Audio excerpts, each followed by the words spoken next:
This is Jeremy Davis. I'm a senior reporter here at SC Magazine, and joined with me is Ray Rothrock, CEO of RedSeal.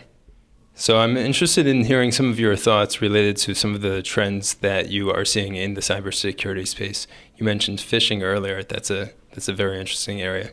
Sure. Yeah, phishing has become a really big deal because no longer is the perimeter of a corporation or an organization now the main barrier, because phishing just walks through the front door, usually attached to email. In fact, I think I've seen reports about 95% of all the attacks begin with a phishing event where someone either intentionally or accidentally clicks on a link in an email. They think it's official or whatever.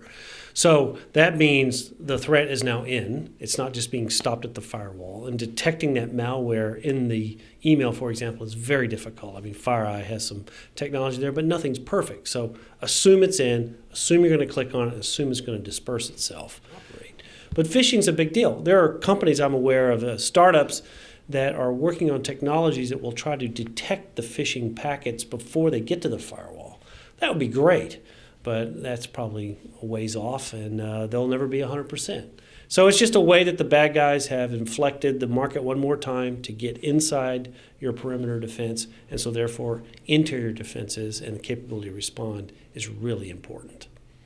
Actually, the big aha moment, this third phase, if you will, that I kind of see happening is McKinsey and Company published a book called Beyond Cybersecurity in April of this year. And it's about resilience. In particular, they call it digital resilience. And resilience basically is the ability to recover from an impairment. Automobiles have resilience. They build steel bodies. Airplanes have the ability to fly on 3 engines instead of 4. These are thoughtful things about how, if you have a complicated machine, how it can survive a problem.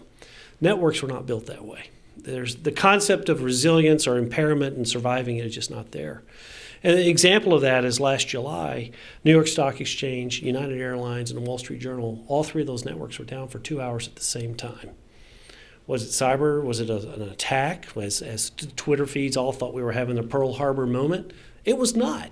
These were simple mistakes that people made by uploading some images on Cisco routers that were not quite right.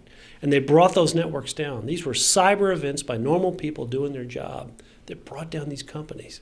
Can you imagine if you brought down the banking system by uploading the wrong router image?